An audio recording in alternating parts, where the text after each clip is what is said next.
Boa Boa tarde. tarde, Simone. Então, te agradeço muito pela disponibilidade em participar aqui conosco desse momento. Vou fazer aqui a apresentação. A gente vai conversar hoje com a Simone Régio dos Santos.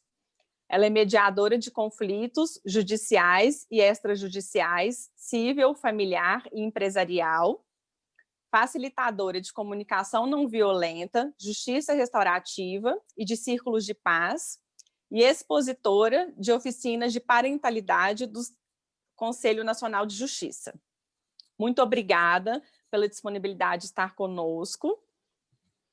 E eu queria fazer uma breve introdução, Simone, que a gente está agora entrando, né, na terceira unidade da disciplina, agora conversando sobre as alternativas penais, e me remeteu muito essa conversa de hoje a uma abordagem que a gente teve no começo da disciplina sobre um autor que chama Elias Nobert. Ele é um sociólogo e ele vai falar um pouco sobre o processo civilizatório e de como que se deu aí a transição do feudalismo para o capitalismo. E de como, quando a gente faz essa passagem histórica, o Estado ele começa a ser o responsável pelo monopólio da violência. Só que nessa transição histórica de um indivíduo resolver o próprio conflito em relação ao outro e com a inserção aí do capitalismo, a gente começar a responder o conflito a partir de um mediador, que seria o Estado, a gente exclui os participantes do conflito da própria resolução. Então, eu acho que essa conversa hoje, ela vem muito a calhar, porque a gente já tem aí um tempo, um período razoável para a gente poder fazer avaliações de como o sistema de justiça criminal, ao excluir os participantes do conflito da própria resolução, ele não exclui, ele não resolve o conflito que foi instaurado. Ao contrário, ele gera processos de intensificação dessas situações. Então, eu acho que essa conversa hoje, né, sobre justiça restaurativa, ela tem esse lugar, que é uma nova proposta, não tão nova assim, a gente já tem aí um percurso, né? Mas eu acho que é um convite para a gente repensar esse lugar do crime entre culpados e inocentes e repensar essa dicotomia ou essa polarização entre o indivíduo e o aspecto social de uma forma mais coletiva. Eu acho que é esse que é o lugar que a justiça restaurativa nos convida a pensar. Então, Simone, considerando, né, a sua experiência, eu fico muito admirada. Eu acho que falar sobre justiça restaurativa exige muito da gente também como pessoa, nunca é de fora para dentro, é de dentro para fora, né? Então, eu queria que você compartilhasse um pouco sobre quais são as metodologias que a gente tem na atualidade nessa perspectiva de resolução de conflitos, quais são as principais, mas com um foco maior, mais direcionado aí à justiça restaurativa. Então, tá. Vamos lá. Então, primeiro, boa tarde, Débora. Muito obrigada pelo convite. Celebro e agradeço o convite. Uma boa tarde para quem vai nos assistir, ou boa noite, não sei qual horário que vão assistir, mas celebro a presença de vocês também. Então, a gente começa desenhando assim. Tem um teólogo chamado Walter Wink, tá? E esse teólogo, ele estava fazendo um estudo sobre a violência, tá? O que era a violência? O que aconteciam com as pessoas? Por que existia esse sistema de punição e recompensa? Então, ele começa fazendo esse estudo porque ele acha, quando ele vai começar a fazer o estudo, ele acha que existem pessoas religiosas que são mais propensas a serem pacíficas e existem pessoas não religiosas que são mais propensas a serem violentas, né? Esse foi o início do pensamento dele.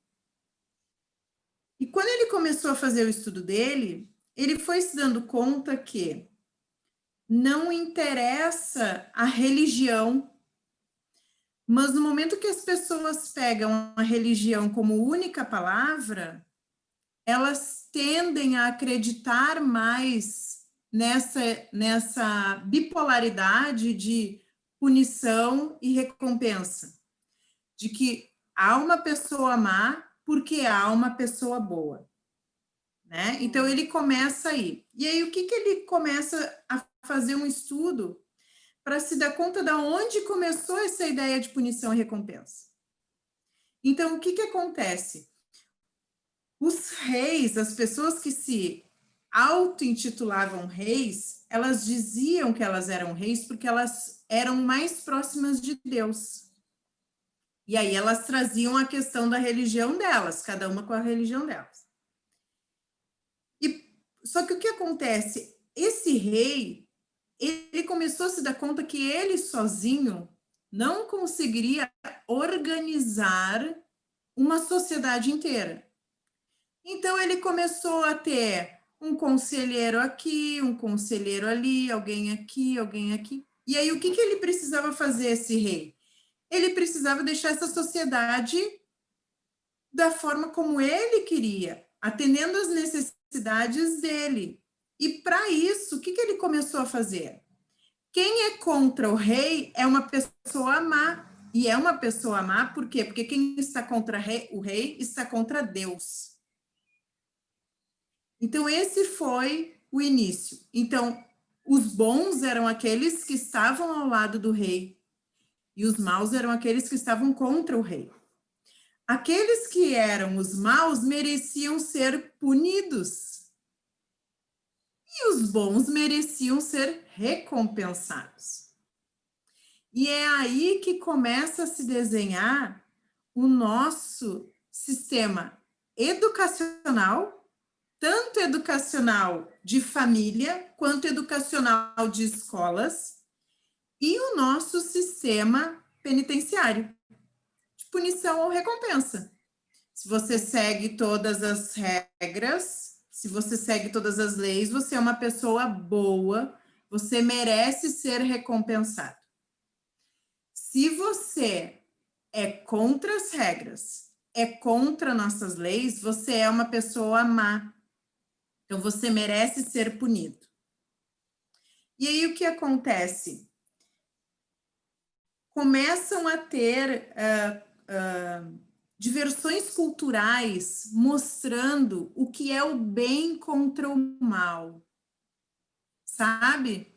Então, assim, aqueles teatros que começavam antigos, né? Dos guardas punindo as pessoas, enforcando as pessoas, porque elas estavam erradas. E aí as crianças assistiam isso. Então, vamos caminhando aos passos da nossa humanidade, né? Nós, quando éramos crianças, assistíamos na televisão os desenhos infantis, Homem-Aranha, Batman, Caverna do Dragão, e etc. Então, o que acontecia? O mocinho, o bonzinho, batia no malvado. E a gente via isso. Então, ali a gente começa a acreditar o quê? Existe um bonzinho porque existe um malvado. Existem pessoas más porque existem pessoas boas.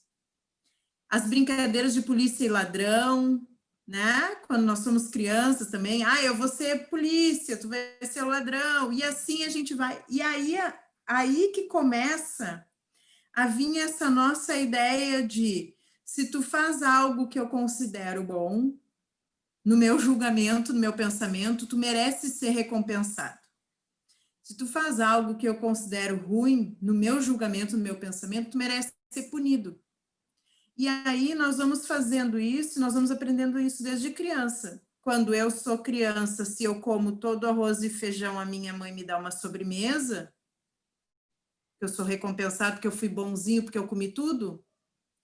Ou se eu sou uma criança e não como todo arroz e feijão, eu vou ficar de castigo e não vou jogar videogame de tarde, ou não vou dar uma volta na pracinha, etc.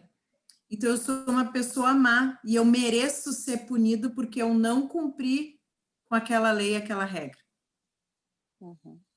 Tá fazendo sentido para ti a nossa caminhada? Com certeza, total sentido, né? Ainda mais estou revivendo a minha história aqui junto com você. Sim, porque quando nós olhamos para essas ideias transformadoras que nós temos a respeito da nossa educação, nós revivemos tudo aquilo que nós passamos. Né? Então, nós lembramos de que quando eu era criança e eu fazia algo que a minha mãe não gostava, eu era punida. Só que se eu fazia algo para ela que ela gostava, eu era recompensada. E aí eu, quando sou criança e aprendo isso, eu começo a fazer tudo que aquele adulto quer que eu faça porque eu tenho medo, culpa ou vergonha. Ou eu tenho medo de ser punida, ou eu tenho culpa, né? Nossa, se eu não fizer isso, eu vou me sentir muito culpado. Ou eu tenho vergonha de desobedecer aquele adulto responsável por mim à minha volta. Então, eu, quando criança, começo a obedecer por medo, culpa ou vergonha. E aí, nisso, eu acredito e eu entro naquela escala de vulnerabilidade onde ou eu mereço algo porque eu sou uma pessoa boa, ou eu não sou merecedora de coisas. Consegui. Fez sentido, Débora? Com certeza, faz sentido. Agora, por que que em algum momento esse sistema de recompensas deixa de fazer sentido na atualidade? Então, o que acontece é o seguinte. O nosso sistema prisional, né? Então, vamos para o foco aqui. Nosso sistema prisional, nosso poder judiciário, percebe que não faz sentido nenhum o sistema que ele vem usando nos últimos tempos. Porque as prisões estão cada vez mais cheias, as penitenciárias estão lotadas, não cabem mais pessoas nas penitenciárias. O que está acontecendo? Por que nós seguimos nesse sistema de punição e recompensa se ele não transforma, ele não soluciona o problema? É um problema que segue ali estampado, escancarado na nossa frente. E o que a gente faz com isso? Nosso problema maior é que a nossa sociedade não olha para suas dores.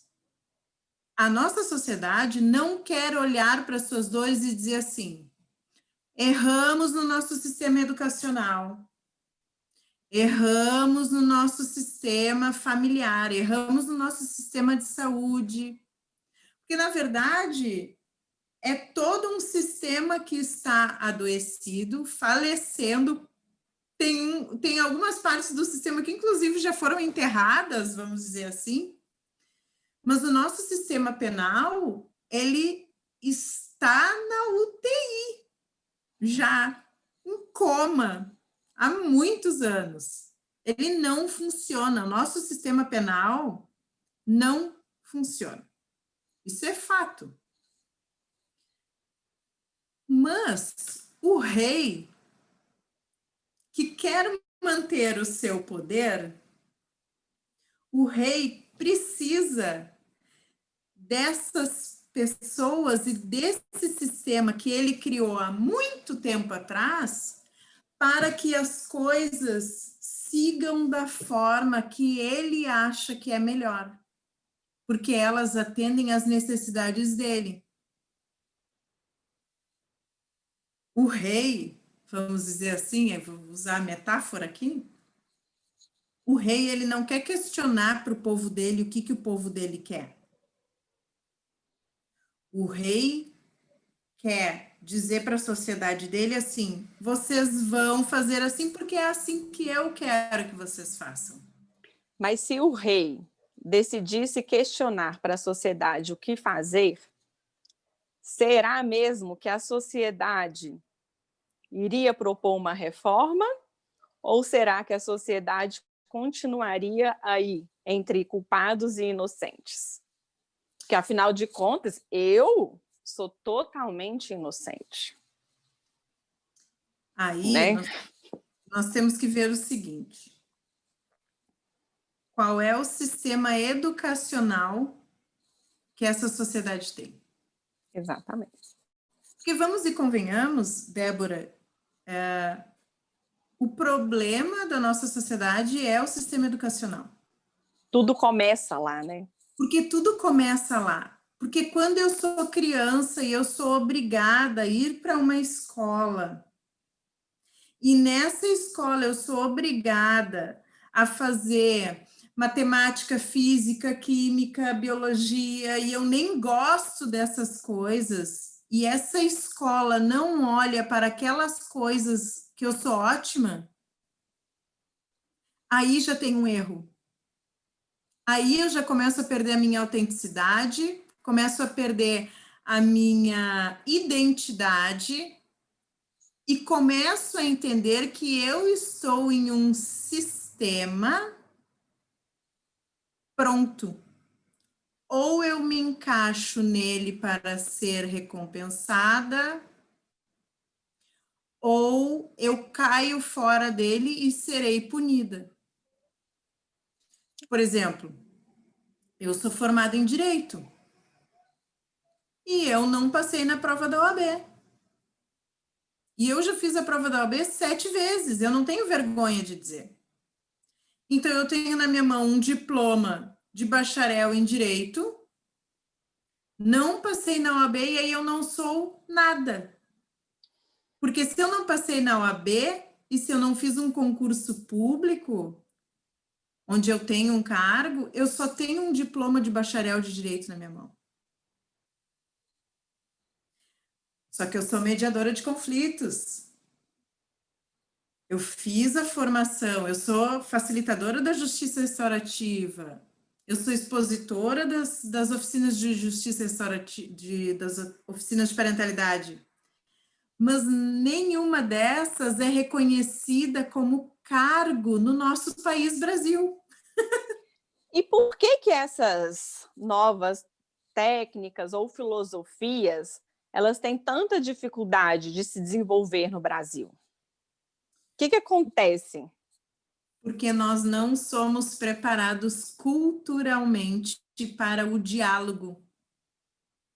Porque esse é um problema que vem do nosso sistema educacional. E aí, assim, vamos fazer o primeiro exercício do dia aqui, que é: não existem culpados, tá? A culpa não é do governo, a culpa não é nada disso. Vamos olhar para nós. Vamos olhar para nós. Então, assim, eu, adulto responsável, eu tenho um filho, tá? Mas eu sei que podem ter pessoas que vão nos assistir que não têm filhos. Mas vocês conhecem alguma criança? Tem alguma criança que convive com vocês? Vocês conhecem alguma criança? Se mesmo assim vocês não conhecerem nenhuma criança, lembrem de como vocês eram quando vocês eram crianças. Então, assim, eu vou me colocar no meu papel de criança. Nem vou dar o exemplo do meu filho, que é para não... Vamos colocar uma coisa mais real, assim, eu no meu papel de criança. Me acontecia um problema na escola e eu chegava em casa com raiva, chutando o cachorro, xingando, querendo matar todo mundo da casa. O adulto responsável por mim não chegava e dizia assim: nossa, Simone, estou vendo que você está se sentindo desconfortável. Está acontecendo alguma coisa? O que aconteceu? Vem cá, vamos conversar. Ninguém faz isso. Ninguém faz isso. O que acontece é que nós, adultos, vivemos num fantástico mundo de Bob, onde criança só pode ser feliz e brincar. Então, se a criança está mal-humorada, é porque não brincou o suficiente. E aí, o que acontece? Eu, criança, chego da escola chutando o cachorro porque algo aconteceu e eu quero alguém para conversar sobre aquilo. O adulto responsável por mim me olha e diz assim: ah, não, vai brincar que passa? As minhas necessidades de ser ouvida, ser vista, já não foram atendidas. Então, eu vou crescer com a ideia de que a minha opinião, aquilo que está acontecendo comigo, não é importante para o mundo, não é importante para aquele adulto que está ali comigo, porque ele não conversou comigo. Então, eu cresço achando que o diálogo não é importante. Então, eu não converso, eu não dialogo, eu não sou aberta ao diálogo. E aí, quando nós olhamos para essas novas alternativas de autocomposição, de conflitos, mediação, justiça restaurativa, que são propostas de diálogos, de fazer com que as pessoas sentem e voltem a conversar, voltem a dialogar, digam aquilo que elas realmente estão precisando. Não cabe isso nessa cultura. Na nossa cultura não cabe. As pessoas não sabem fazer isso. Como que funciona a justiça restaurativa? Só para os alunos conseguirem visualizar. Como que se dá essa organização? Quais são os princípios? E se você puder falar um pouquinho também sobre a mediação, a comunicação não violenta, como é que elas estão aí um pouco adentrando, né, no Brasil? Tá.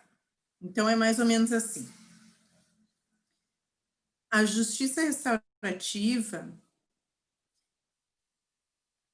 ela não é algo novo, na verdade, ela é algo que existe há muitos e muitos e muitos anos. A justiça restaurativa, ela segue o ritmo das tribos. E tribos, vocês podem entender tribos africanas, tribos indígenas, tribos aborígenes, toda e qualquer tribo.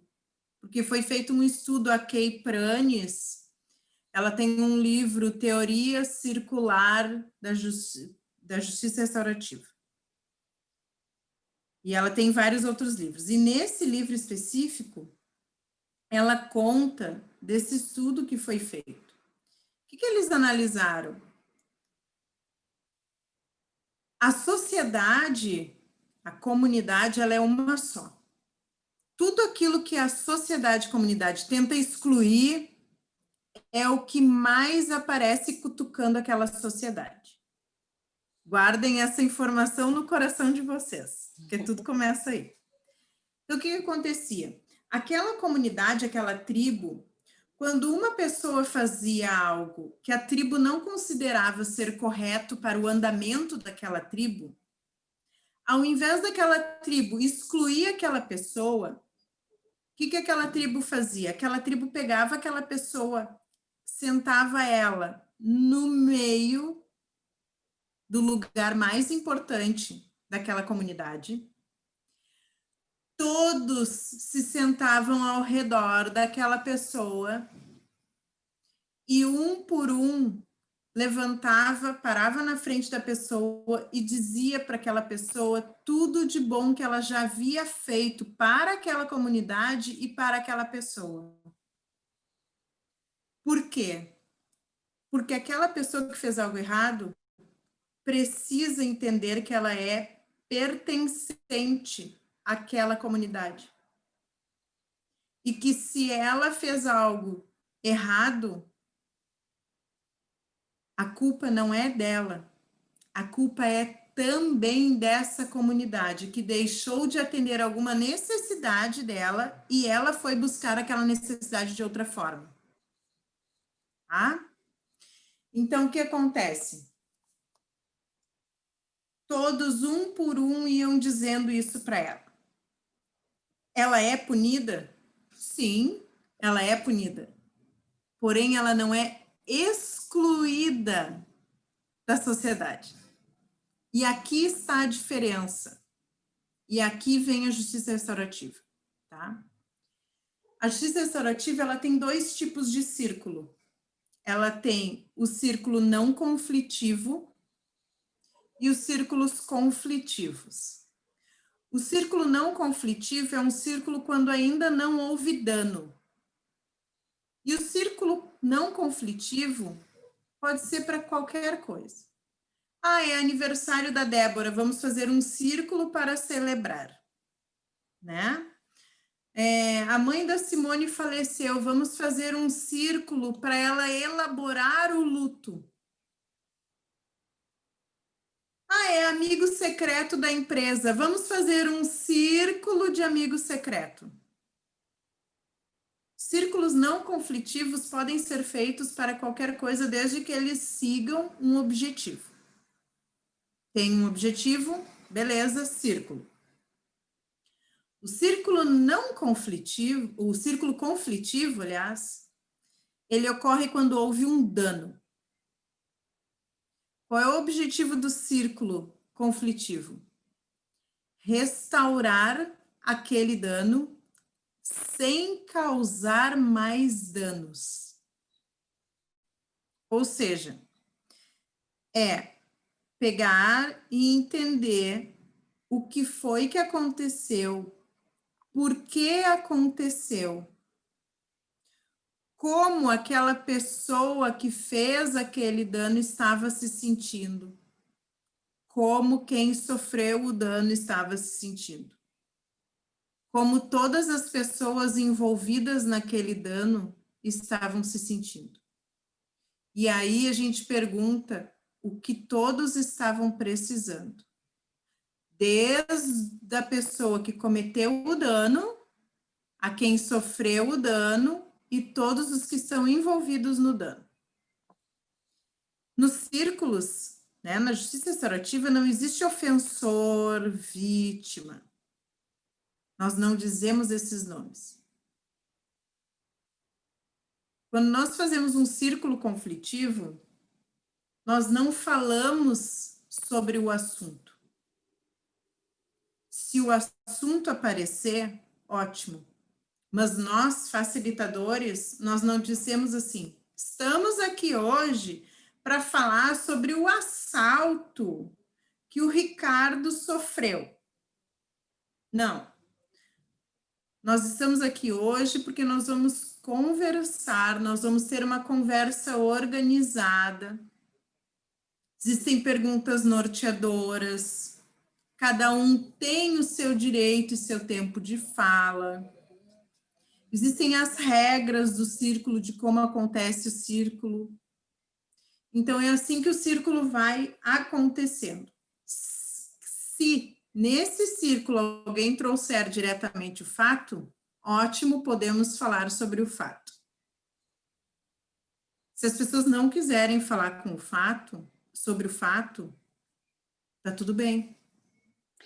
Caso aconteça do fato não ser mencionado, é possível considerar a restauração do conflito?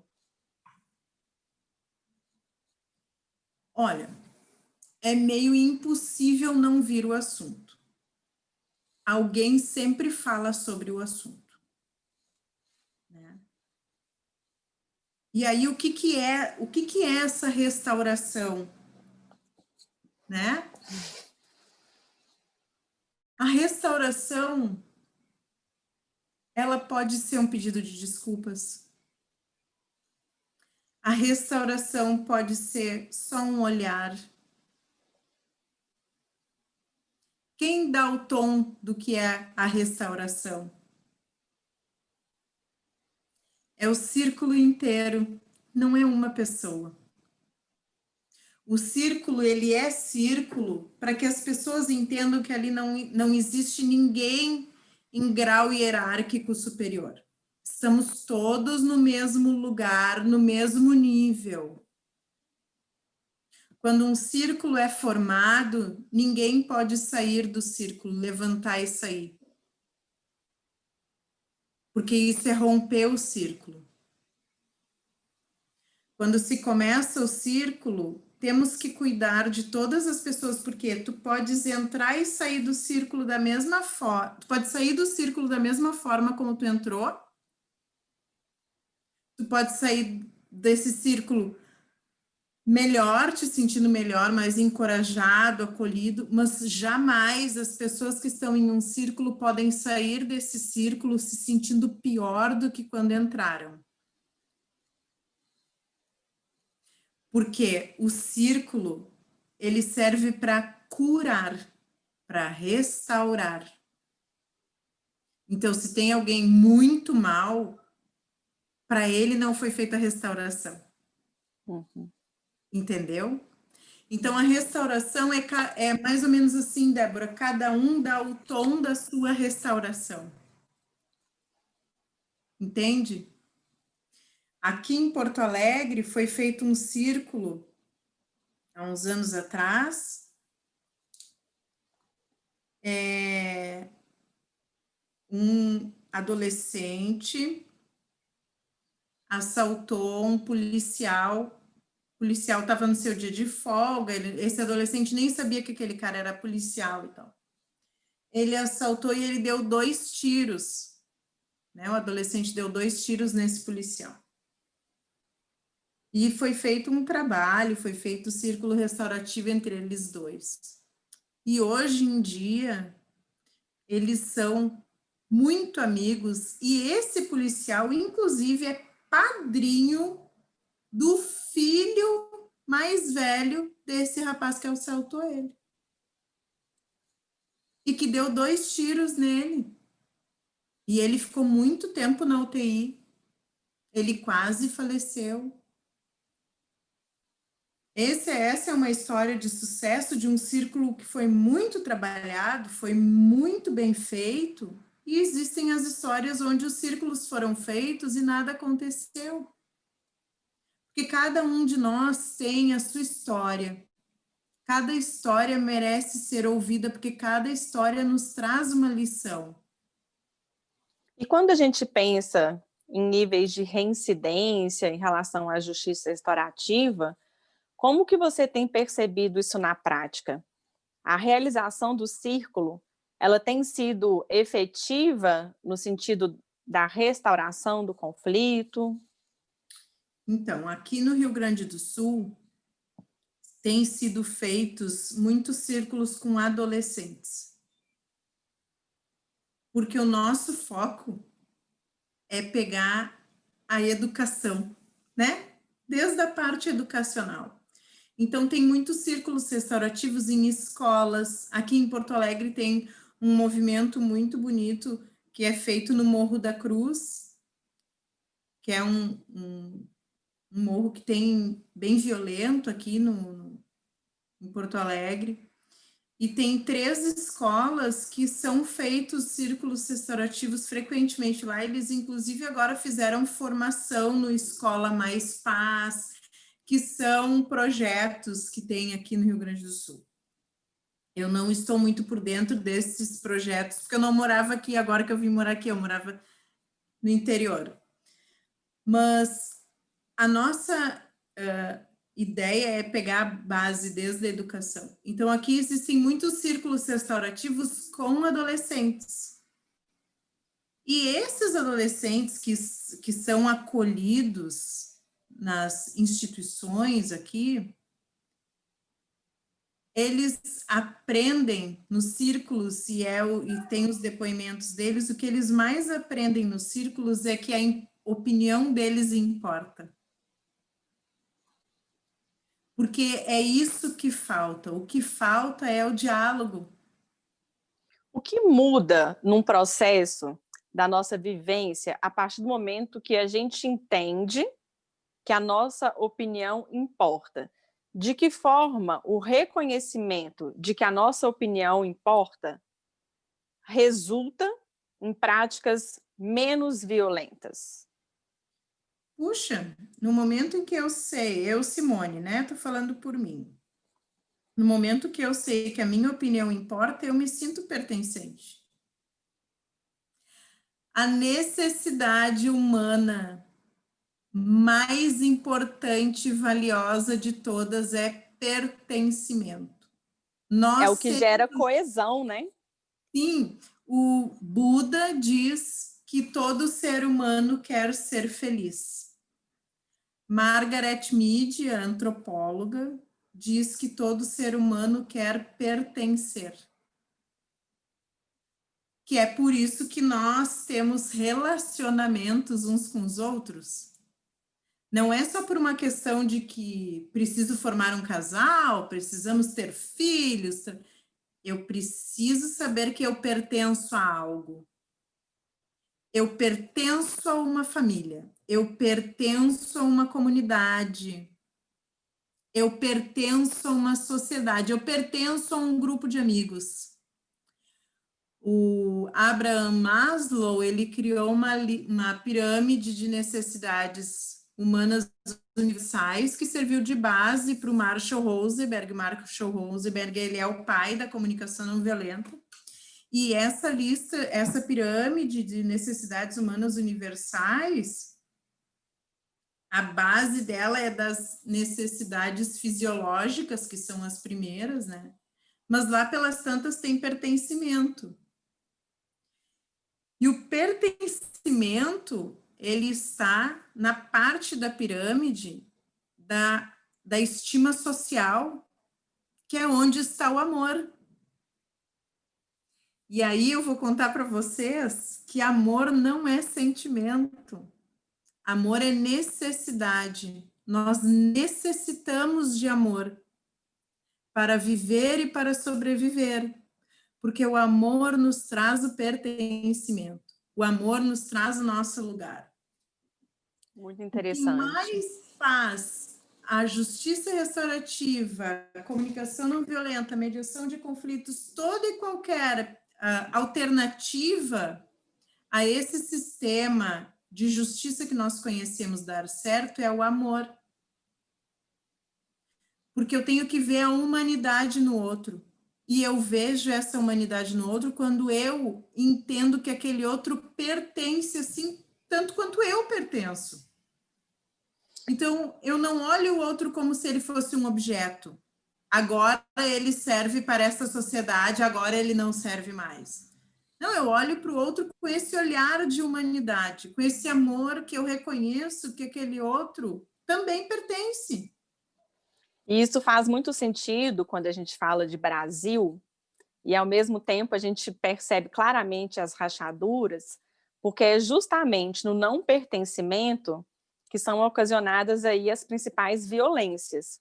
Porque violência também é um recurso que tem muito a ver com a classe social. Porque a depender da classe social, você pode fazer outros mecanismos de outros tipos de violência, como a simbólica, como a violência psicológica, a violência da caneta. Agora, determinadas classes sociais que existem à margem, elas vão apelar aí à resolução de conflito entre elas, sem o acionamento de um terceiro. E de como a grande parte da população brasileira vive à margem, então não se sente pertencente quando exerce alguma atividade de trabalho, e o trabalho é um elo fundamental no sentimento de pertencimento, porque é aquilo que a gente constrói enquanto indivíduo, é o elo entre o micro e o macro, que é o lugar onde você reside, é a sua ação enquanto indivíduo. E esse elo, ele não se constrói em grande parte da população. Então, eu acho que realmente falar sobre justiça restaurativa é falar de um novo projeto societário com maior coesão social. Eu acho que essa palavra, pertencimento, ela é essencial para a gente refazer o nosso processo civilizatório. Não no sentido de uma normativa ou de um progresso, porque eu acho também o que é melhor, né? A gente está desenvolvendo, progredindo, eu não sei, que a gente só vai saber quando chegar lá. Mas eu acho que a via do diálogo é sempre um processo mais positivo para as nossas relações. E como que a justiça restaurativa, os grandes pilares, eles estão totalmente, são muito pertinentes quando a gente fala da estrutura brasileira. Os grandes buracos, assim. Sim. São várias coisas que vêm na tua fala. Acho que a primeira delas é a seguinte: eu preciso entender que todas as minhas ações impactam na vida de outra pessoa. Nós somos seres interdependentes. Eu que moro aqui em Porto Alegre, impacto diretamente na vida de uma pessoa que mora na Índia e que eu não sei nem o nome. E é importante a gente reconhecer isso. Ai, nossa, que viagem essa mulher falou agora, não entendi mais nada. Vejam, essa roupa que eu estou usando é uma roupa bonita.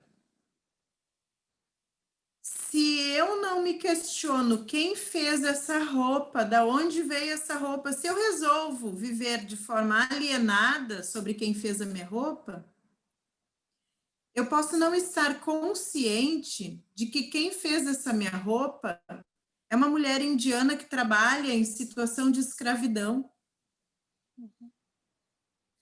Nossa, o Pantanal pegando fogo, que horror, ninguém faz nada.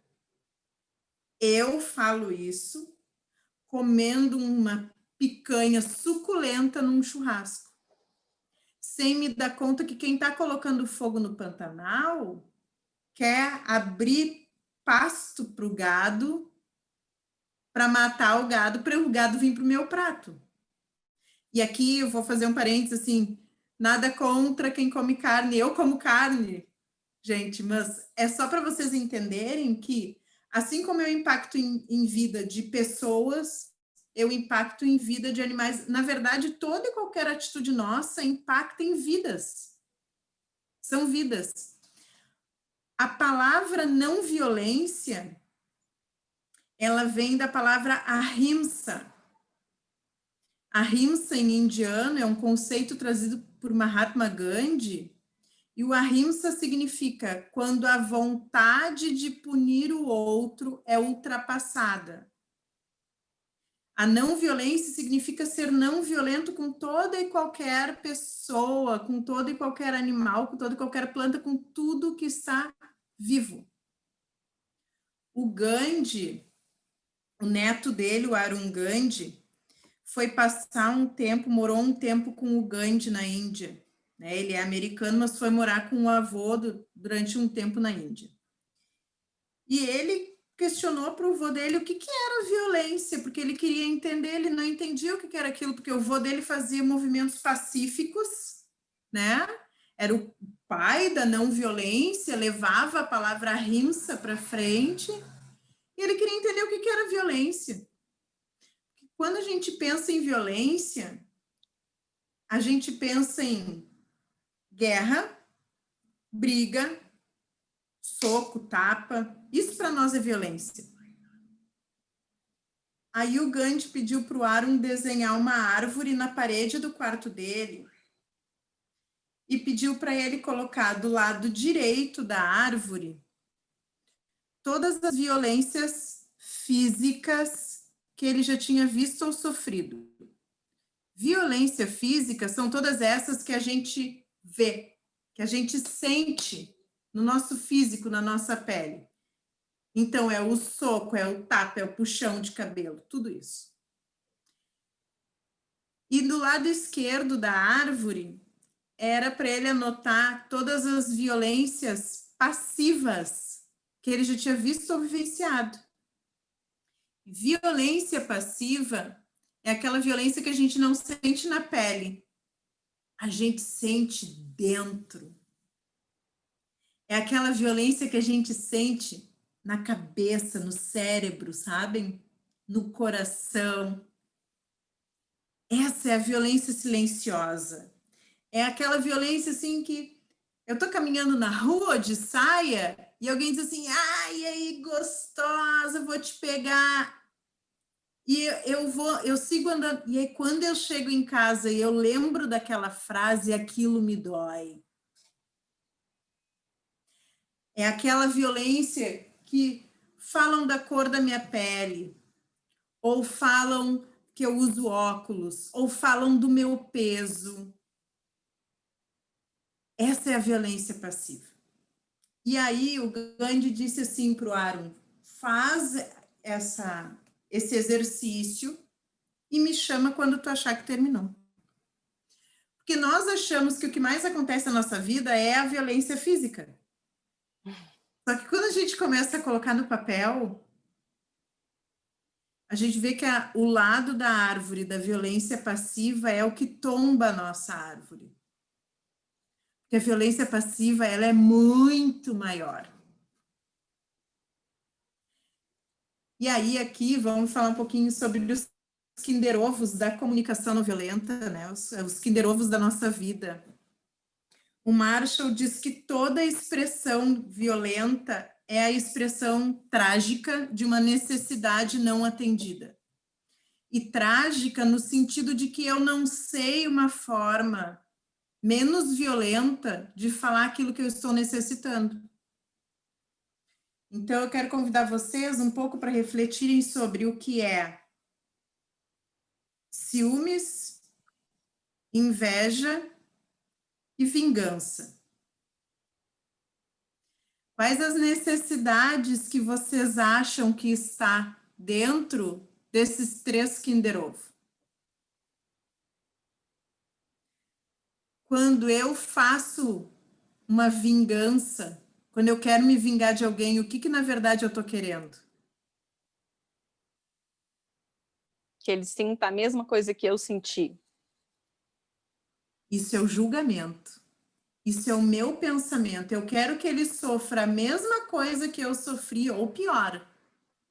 Então, eu me vingo. Mas qual é a minha necessidade? E aí é que necessidade é tudo aquilo que eu preciso para viver e sobreviver, né? Qual que é a minha necessidade quando eu faço vingança? De ser reconhecida na minha ferida. Naquilo que me ocorreu. Não, isso ainda é pensamento, julgamento. Quando eu estou fazendo vingança com alguém, eu quero justiça. Eu quero justiça porque aquilo ali que fizeram comigo está errado. Está errado, então eu quero justiça. E se ninguém está olhando para mim pedindo justiça, eu vou me vingar. A vingança é a expressão trágica de quem está querendo justiça. A inveja é a expressão trágica de quem está querendo igualdade. E os ciúmes é a expressão trágica de alguém que está querendo pertencimento. Porque os ciúmes é quando eu quero estar fazendo a mesma coisa que tu estás fazendo, mas eu não estou fazendo. Pelos mais variados motivos. E a inveja é quando eu quero ter a mesma coisa que tu estás tendo e que eu não tenho. Então, esse é o Kinder Ovo, a expressão trágica é essa, é o ciúmes, é a inveja, é a raiva, é a posse, a obsessão. Mas dentro deles, quando tu abre, eles têm necessidades humanas universais ali dentro. E que eu, que sou analfabeto sentimentalmente e analfabeto em relação às minhas necessidades, analfabeto no sentido de não saber o que elas são, quais são o nome delas, eu não sei me expressar de outra forma a não ser de forma trágica, de forma violenta. Então, eu vou usar dessas formas alienadas de comunicação para mostrar que está me faltando algo que é humano, que é universal, que todos nós precisamos também. E você entende que a violência, ela é usada de forma uniforme na sociedade, ou você entende que a violência, de acordo com o extrato social, classe econômica, ela tem formas diversas de presença? Eu acho que a violência tem formas diversas de presença. Porque eu acho importante tu saber primeiro o que é violência para ti. Há que se saber o que significa cada palavra para cada pessoa. Olha a importância do diálogo. Se eu não pergunto para ti o que é violência para ti, como é que eu vou adivinhar? Vou te dar um exemplo bobo. Para mim, quando meu filho bate a porta do quarto dele, porque ele não quer falar comigo, isso é uma violência. Para ti pode ser assim, é só mais um dia para mim, não tem nada, não sinto nada. É porque na última conversa que a gente teve nessa disciplina, a gente fez um resgate histórico de como a forma como a sociedade foi organizada nessa passagem mesmo, do feudalismo para o capitalismo, a abolição da escravidão, e aí uma classe, né, uma grande população fica sem lugar para morar, sem o direito à propriedade, então tem uma ocupação ilegal dos territórios, ilegal entre aspas, porque não se tinha o direito, não se tinha o privilégio, não se tinha a hereditariedade. E nessa ocupação ilegal, há um questionamento consequente da própria existência, como uma existência ilegal. E aí é um sociólogo, né, o Boaventura Santos, que faz essa leitura, essa análise de como a ocupação é que dá origem a esse recurso à violência. Então, certas comunidades, elas não vão acionar a polícia no momento de conflito, porque elas se percebem numa existência ilegal do território. E de como que é isso que vai transformando uma bola de neve. E de como toda a política de prevenção, quando a gente vai pensar assim, como é que a gente vai resolver o problema da criminalidade? E como que essas políticas sempre vão, de alguma forma, atrelar-se à pobreza. Elas vão ser destinadas aos pobres. E como não é na pobreza ou em determinados territórios mais vulneráveis onde tudo começa, mas é onde existe o recurso, talvez, da arma, com maior intensidade, porque em outras classes manda-se matar. Ou se mata, não é criminalizado.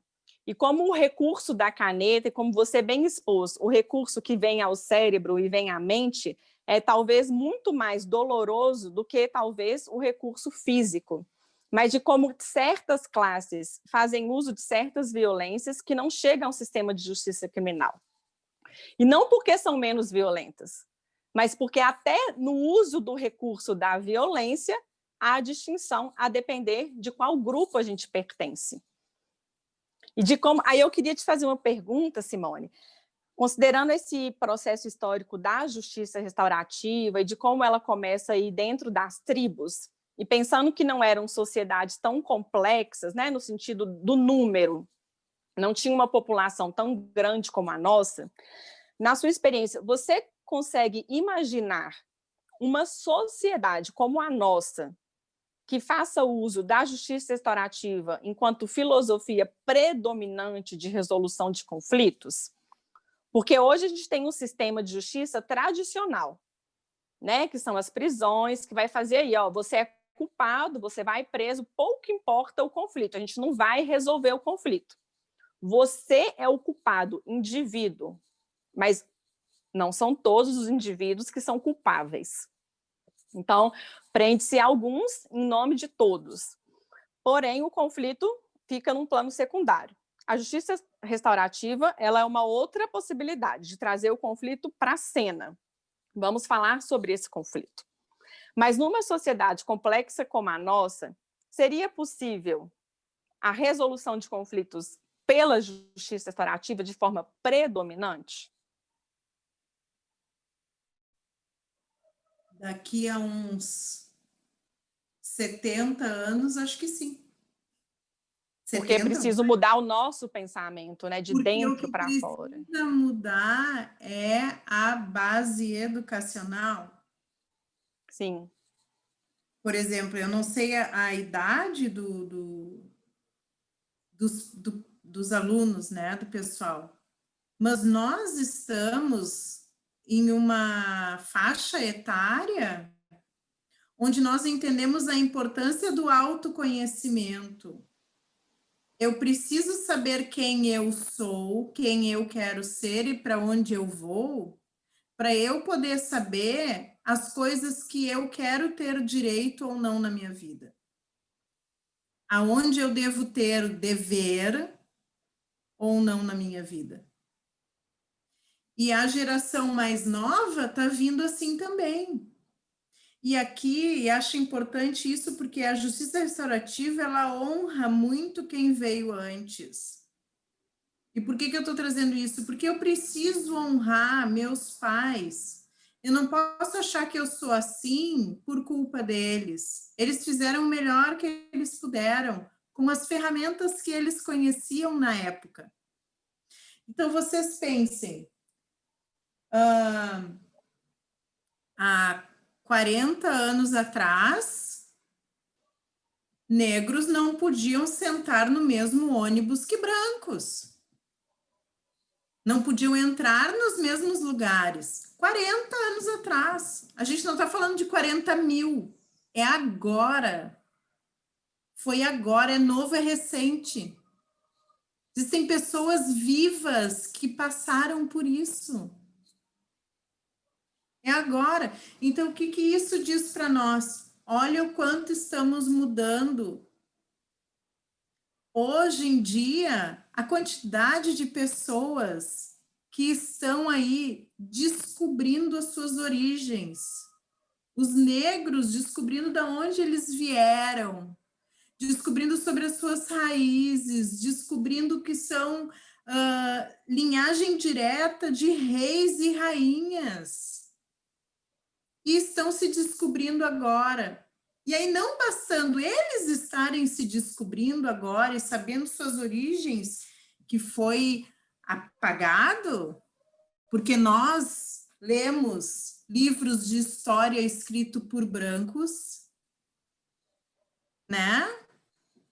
E aí, aqui eu sempre lembro de um provérbio africano que diz assim: se os leões escrevessem as histórias das grandes caçadas, o caçador nunca é o vencedor. E é isso, entendeu? E aí agora esses negros estão descobrindo a sua história, de onde vieram, as suas famílias. E aí, não bastando isso, eles têm que nos dizer ainda, ensinar, né? E assim, não é ter que numa obrigação, né? Mas eles estão se descobrindo e eles ainda têm que ficar dizendo assim para nós: olha, isso aí que tu está falando é uma expressão racista.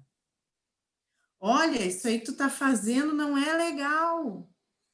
Então, vê, isso é uma caminhada da evolução, de eu poder reconhecer e descobrir assim, bah, eu nunca ia imaginar que isso era uma expressão racista.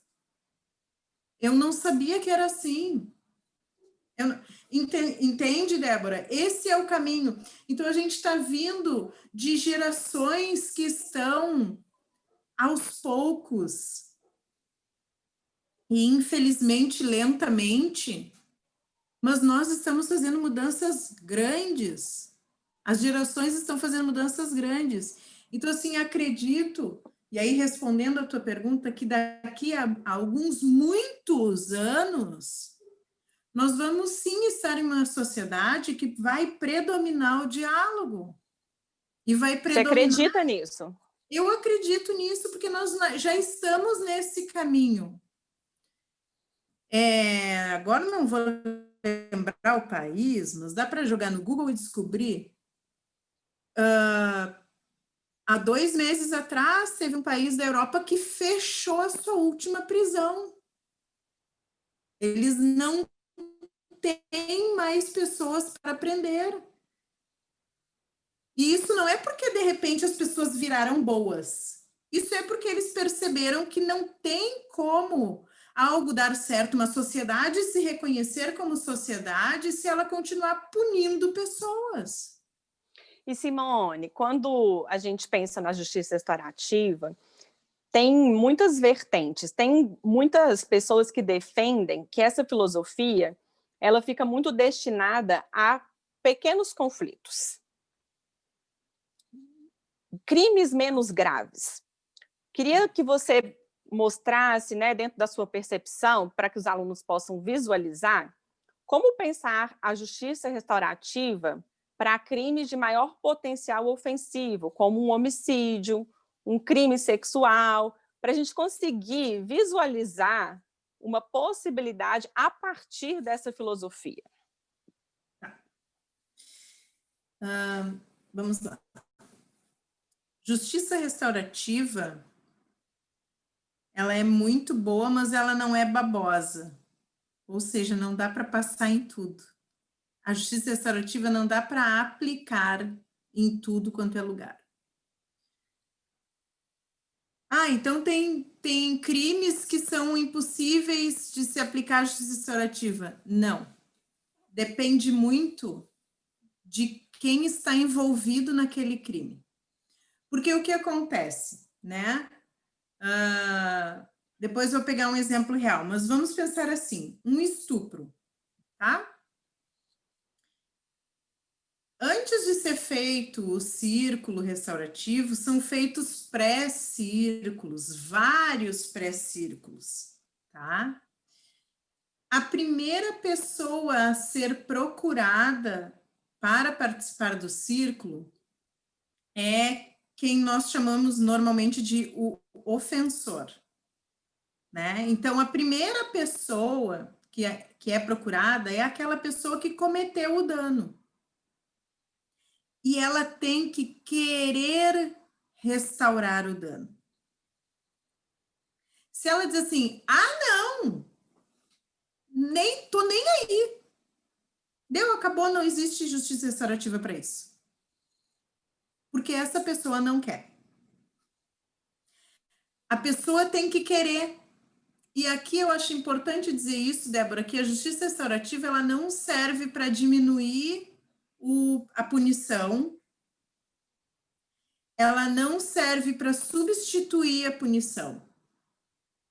A justiça restaurativa serve para restaurar aquela comunidade que sofreu aquele dano. É para isso que ela serve. Não é assim, vai fazer o círculo restaurativo e aí o juiz vai ver que eu sou bem intencionado e vai diminuir a minha pena. Não, tu vai seguir com a tua pena. Tu vai cumprir aquilo que tu tem que cumprir com o Estado. O círculo restaurativo é uma oportunidade que é dada para as pessoas se transformarem, entenderem quais eram as necessidades delas quando elas cometeram aquele ato. E quais as outras formas que elas podem fazer de forma saudável e formas que atendem a vida, de atender essa necessidade deles. Tá? Começa assim. Eu procuro, o ofensor foi procurado e o ofensor não quer, não importa o quanto a vítima e aquela sociedade queira. Se o ofensor, o primeiro que foi procurado não quer, não existe. Tá? Então, eu vou pegar um caso real agora. Nos Estados Unidos, não me lembro o nome da cidade, mas eu posso até pesquisar depois para mostrar para vocês. Um homem matou, ele foi assaltar, estava uma senhora e a filha dela, e esse homem foi assaltar elas, a menina reagiu, ele matou ela, tá? Foi preso, foi condenado, foi punido. Foi feito círculos restaurativos com a mãe, com eu não gosto de falar o ofensor, mas tudo bem, com o ofensor, com a vítima, com todos aqueles, porque daí o círculo é feito com todos aqueles que se sentem lesados por aquele dano. Ou seja, com o segurança do supermercado, porque isso foi no estacionamento no supermercado, com segurança do supermercado, com 3 clientes que estavam no estacionamento na hora que aconteceu, com o dono do supermercado, foi feito isso também, e aí foi feito isso com alguns familiares diretos daquele ofensor e das vítimas. Ou seja, o círculo restaurativo, ele é para restaurar todos que se sentem lesados com aquele dano. Então, foi feito círculos restaurativos. A mãe da menina, no início, não queria participar. Mas quando ela soube que ele queria participar, ela resolveu ir. E isso acontece muito a vítima vai no círculo restaurativo porque ela quer perguntar para o ofensor por que eu? Por que eu? Por que tu fez isso comigo? Essa é o que mais 70%, 80%, quase 90%, com certeza 100% das vítimas, quando vão para um círculo restaurativo, querem perguntar isso. Por que eu? E aí a mãe dessa menina foi para perguntar isso. Por que a minha filha? Por que conosco? Por que comigo? E aí é feito o círculo. Eu não sei pormenores do círculo, porque círculo é sigiloso. O que se sabe hoje é que a mãe dessa menina visita o preso, porque eu não sei quantos anos de prisão ele pegou. Ela visita ele, eles conversam por cartas. Ela não é que ela aceitou o que aconteceu, ou que ela negligencia o que aconteceu com a filha dela. Mas o que ela entendeu e acolheu nela, e foi isso que restaurou para ela, é que ele também era uma vítima e que ele também não foi visto, ouvido em algum determinado momento, e que aquilo que ele fez, que aquele assalto que ele fez para elas, era uma expressão trágica de uma necessidade básica humana não atendida, a necessidade de sustentabilidade. Porque quando ele assaltou elas, ele precisava comprar comida para a família dele, porque eles estavam passando fome, ele estava desempregado, tarará, tarará, tarará. A justiça restaurativa não é eu sempre aceitar que aquela pessoa que está na minha frente tem problemas e que eu devo aceitar isso e dizer, ai, tá tudo bem, coitadinho, e passar a mão na cabeça. Não é isso. A justiça restaurativa é eu saber que, assim como aquela pessoa errou comigo, eu também errei com ela, porque eu sou, porque nós somos. É a interdependência, é o Ubuntu, sabe? Eu acho que tudo começa quando a gente se percebe parte de um corpo social, né? Quando a gente desfaz essa ideia de que o meu mundo é a minha bolha e eu sou responsável só pela minha bolha e não só isso. E aí você fura a bolha e percebe que o que você faz tem uma relação de interdependência, como você trouxe, né? Da relação aqui com a China. Agora, quando a gente pensa numa proposta de abolicionismo penal, e aqui eu não estou fazendo a defesa do abolicionismo, mas o que tem por trás do abolicionismo, que é a reconstrução da tratativa dos conflitos, é a abolição da prisão em sua essência. E aí não tem por trás disso a reforma ou o uso da justiça restaurativa concomitante ou simultaneamente à existência das prisões. Então, eu não sei se você visualiza isso, mas é possível, né? Aqui em Belo Horizonte, a gente tem alguns casos de uso da justiça restaurativa sem a consequente punição. Então, ela entra em substituição a uma possível punição no modelo tradicional. Eu, particularmente, acredito nisso, mas tenho essas ressalvas, assim como você, que eu acho que para a gente conseguir concretizar isso, ainda vai ter que mudar dentro. Eu acho que para mudar dentro, precisa ir de algumas gerações, porque eu acho que a gente ainda está muito contaminado por essas concepções entre crime, inocentes, culpados. Então, essa reformulação ainda vai demorar. Mas eu tenho a sensação ou a crença, porque é só uma crença, porque ainda não é real, mas que a justiça restaurativa, enquanto filosofia, junto com essas outras metodologias, poderiam ocupar o espaço em substituição. Então, eu ainda tenho a esperança de um mundo que as prisões elas sejam, de fato, obsoletas como já são. Como você mesmo trouxe, que elas já estão aí no CTI, no UTI, né? Então, se tem a justiça restaurativa e na sequência tem a prisão, será que a gente está fazendo a passagem, né? Ainda que esse sujeito que está privado de liberdade continue em diálogo ou que ele consiga se responsabilizar pelo acontecimento e que a vítima também consiga responder algumas questões internas, mas será que a gente está refazendo a proposta, usando o mesmo instrumento?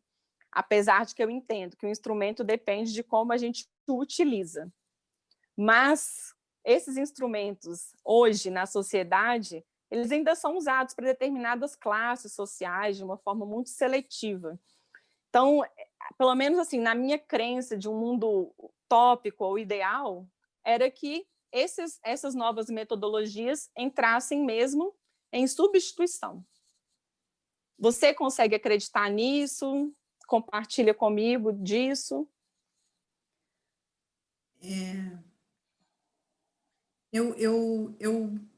Essa tua pergunta me incomoda, me traz um desconforto, porque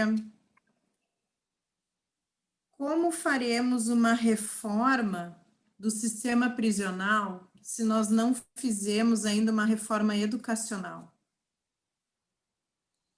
E eu estou batendo nessa tecla porque de que adianta eu querer fazer justiça restaurativa com um adulto de 39 anos, 42 anos, 25 anos, que vem de uma base educacional violenta?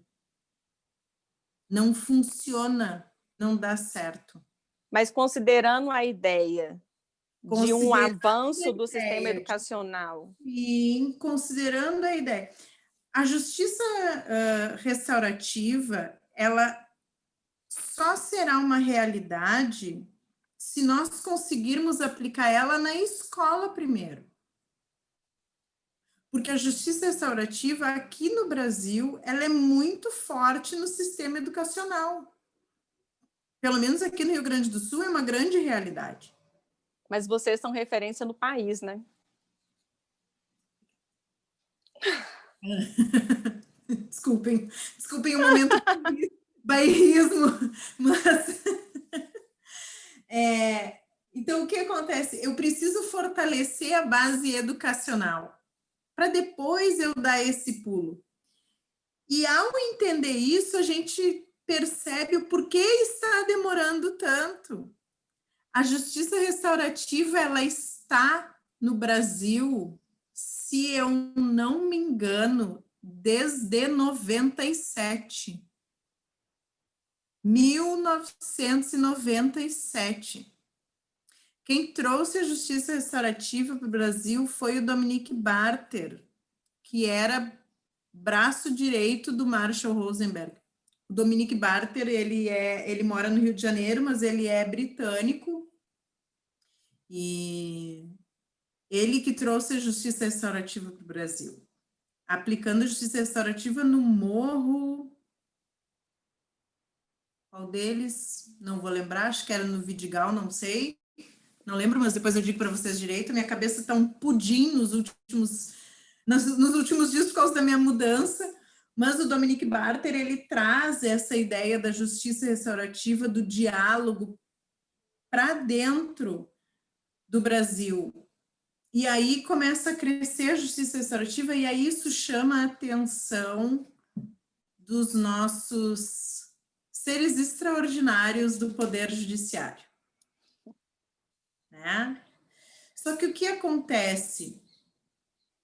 Toda e qualquer ferramenta, vamos chamar de ferramentas aqui, a mediação de conflitos, a justiça restaurativa, a comunicação não violenta, todas as ferramentas de pacificação social, se tu utiliza elas de uma forma engessada, tu transforma elas em massa de manipulação.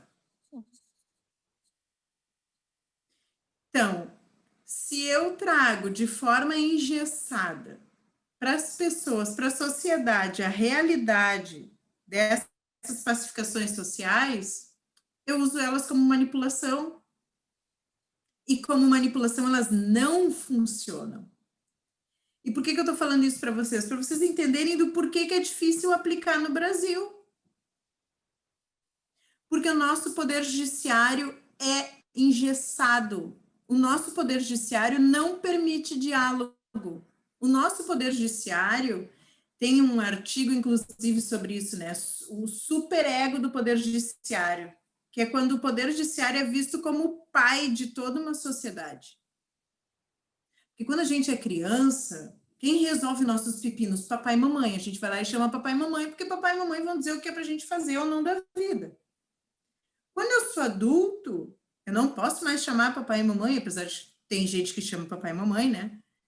Eu era uma delas até ano passado, antes da minha mãe falecer. E aí, quando eu sou adulto, quem é que vai? Para quem que eu vou chamar para resolver meus pepinos? Poder Judiciário. Então, assim, meu vizinho está com uma goteira aqui no meu apartamento, não está resolvendo o meu problema, eu vou meter os papel, como dizem, na justiça, vou juntar os documentos, vou bater na porta do judiciário e vou dizer, eu quero danos morais, tá pingando água na minha testa e o vizinho não quer falar comigo. Aí o que o judiciário faz? Então tá, vamos lá, meios alternativos de solução de conflitos, mediação de conflitos. Vamos botar essas pessoas aí para conversar. Aí as pessoas chegam, entram numa sala de mediação de conflitos, aí vem na frente delas um mediador de conflitos, que não é o juiz, e o mediador dizendo assim, eu estou aqui para ajudar vocês a dialogarem. Quem vai solucionar o problema de vocês são vocês mesmos. O que as pessoas dizem? Não. Não mesmo. Eu tô acostumada, eu fui criada desde pequenininha a ter alguém para resolver o meu problema. Eu quero é falar com o juiz. E isso é algo que eu, como mediadora, ouvi muito e sei que ainda vou continuar ouvindo. Eu quero falar com o juiz. Tu não é a juíza? Não quero mais falar contigo. Teve um dia, ó, parênteses, né, no assunto, mas teve um dia um advogado que entrou, me viu de tênis All-Star dentro da sala e disse assim, eu não serei atendido por uma pessoa de tênis All-Star. Nem eu tinha visto que eu estava de tênis All-Star. Eu saí de casa correndo para não me atrasar para a mediação. Então, tem essas coisinhas no meio do nosso sistema judiciário engessado. Inclusive querendo mandar na roupa que nós usamos, no cabelo e etc. Né? Eu me mudei para Porto Alegre, eu fiz esse corte de cabelo há pouco tempo, porque eu achei ele modernoso e era meu sonho fazer e etc. E aí eu fui semana passada numa entrevista de emprego que a primeira coisa que disseram foi nós temos aqui na nossa empresa uma questão sobre a aparência e esse teu cabelo não combina com a nossa empresa. Aí eu fiquei pensando, né? Puxa, eu achei que combinou super bem, mas... Né? Então, tem essas pequenas coisas. Então, o que acontece? É óbvio que se eu não mudar desde a base educacional a se ter o diálogo entre as pessoas que estão quase em um conflito, eu não vou conseguir aplicar num sistema enrijecido essas formas alternativas. Essas formas, eu não gosto nem da palavra alternativa, eu uso a palavra adequada, porque eu acho que é uma forma mais adequada de se solucionar um conflito. Se eu tenho um conflito contigo, Débora, eu tenho que saber o que tu queres, qual é a tua necessidade, o que tu está precisando, tu tem que saber o que eu estou precisando para a gente tentar entrar em um acordo. Agora, se eu chego e te olho assim, não, o negócio é o seguinte, eu não gostei desse teu brinco, tu tem que tirar, eu nem escuto o resto, e aí é só a minha opinião, nós nunca sairemos desse conflito. E a ideia, e eu quero frisar isso aqui para vocês, a ideia não é solucionar o conflito. A ideia é transformar o conflito. E eu vou dizer para vocês quais as duas diferenças. Solucionar o conflito é eu achar um fim para ele. Só que aí eu estou achando um fim só para aquele conflito. Porque na hora que eu tiver outro conflito, que pode ser igual ou diferente daquele, eu não vou saber solucionar. Então, é importante eu saber como transformar o conflito. E para eu saber como transformar o conflito, eu tenho que me conhecer, o autoconhecimento. E autoconhecimento aqui, gente, não é só a gente aprender a meditar e aprender a andar com quartzo rosa dentro do bolso e gritando gratidão na esquina. O autoconhecimento é saber aqui o que eu quero da vida, para onde eu quero ir, quem eu sou, as perguntas, as perguntas do porquê a galinha atravessou a rua é isso, né? Eu sou a galinha. Então, por que eu sou a galinha? O que eu, galinha, quero? Por que eu, galinha, atravessei a rua? Isso é o autoconhecimento. É eu saber quem eu sou, quem eu quero ser, aonde eu quero chegar, qual é o meu objetivo. Porque com o autoconhecimento eu faço todo o resto. Se eu tenho meu autoconhecimento, eu vou saber transformar um conflito. Agora, se eu só quero... E assim, tá tudo bem se eu estou tendo um conflito com alguém e eu só quero encerrar aquele conflito, eu não tô na vibe de tentar transformar o conflito e saber quem eu sou. Eu posso só querer encerrar aquele conflito, tá tudo bem igual. Desde que eu saiba encerrar aquele conflito de uma forma que atenda a minha vida e a vida do outro. Porque se eu só quiser fazer aquilo que eu quero, sem olhar para o outro, eu não vou ter o fim de um conflito. O conflito vai terminar e eu vou me sentir insatisfeito. Que é o que acontece, e eu sei que a gente está quase no fim do nosso encontro, mas a mediação de conflitos, ela surgiu nos Estados Unidos quando um advogado de divórcios, ele já era advogado de divórcios há 40 anos, e ele continuava com o mesmo sentimento de que ele não fazia nada pelas pessoas. Por quê? Porque a gente entra num processo, se a gente não sabe o que quer, o processo vai acabar, a gente pode ganhar o processo, a gente não vai se sentir satisfeito. Por quê? Porque falta alguma coisa. E essa coisa que falta é uma necessidade minha que não foi atendida. Se a gente fica preso naquela espiral do conflito, do ganha-perde, eu tenho que ganhar, o outro tem que perder, que na verdade isso significa o perde-perde, porque os dois perdem. Se eu fico presa nisso, vai acabar o processo, eu posso ganhar e eu me sentir lesado, que era o que acontecia, que é o que acontece nos divórcios.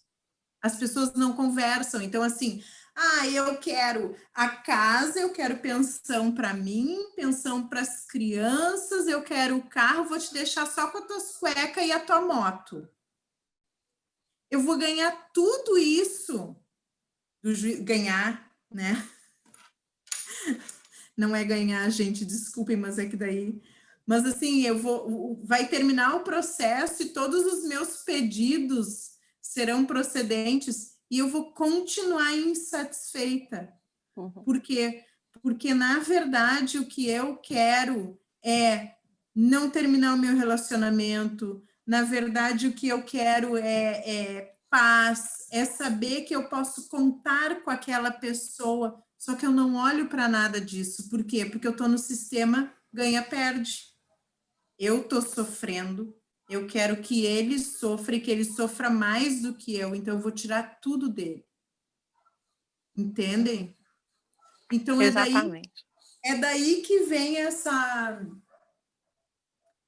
cadeia que alimenta e retroalimenta a nossa violência. É porque eu não sei quais são as minhas necessidades, eu não falo sobre as minhas necessidades.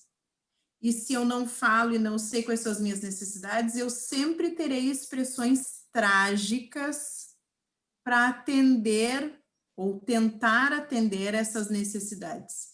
E as minhas expressões trágicas geram violência para mim, para o outro e para uma sociedade inteira, porque nós somos seres interdependentes. Simone, ouvir você falar é brilhante, assim, eu acho que você traz uma noção bem macro e bem profunda, né, de como essa violência, ela é quase ontológica, assim, né, das raízes de por que nós utilizamos esses recursos. E fica claro mesmo que a gente tem um longo caminho caso queiramos mudança, porque como você bem expôs, por vezes estamos em sociedade e reforçamos esse modelo. Nos sentamos para uma mediação, mas não queremos ser mediados, queremos uma resposta hierárquica, não queremos lidar com esse conflito. Então, de fato, isso vai exigir transformações de nível pessoal. Mas eu te agradeço muito pela participação, para mim foi muito enriquecedor. Eu, particularmente, vou querer assistir novamente, porque eu quero realmente absorver, ficar impregnada de você. Então, muito obrigada pela contribuição preciosíssima. Espero que a gente reencarne para poder assistir essas mudanças, já que eu acho que não vai ser na nossa geração. Mas muito obrigada. De nada, Débora, eu agradeço. Agradeço o tempo, agradeço a troca. Depois tu me conta se os teus alunos me acharam muito maluca ou não, ou se fez sentido para eles as coisas que foram ditas aqui. E quero encerrar falando uma frase do Luiz Alberto Vará, que ele é um grande pai da mediação aqui para nós do Brasil. Ele é argentino, ele fugiu da Argentina há um tempo, morou aqui no Brasil, lecionou em faculdades aqui do Rio Grande do Sul, deu aula, que o Vará dizia assim: para ser mediador tem que se estar mediado. Então é bem isso. Se eu quero mediar algo, eu tenho que estar mediado comigo mesmo. E aí aqui eu vou fazer um gancho com o Gandhi, quando o Gandhi diz: seja a mudança que você quer no mundo. Porque não basta a gente falar que quer mudar, a gente tem que começar mudando. Né? Então, eu trago essas duas frases para encerrar o nosso encontro. Mas, né, e aí aqui, assim, de brincadeira séria, né? Vou fazer para vocês todos uma pergunta que a Brené Brown faz no livro dela, Na Coragem de Ser Imperfeito, para vocês refletirem sobre isso. Você é o adulto que você quer ver no mundo?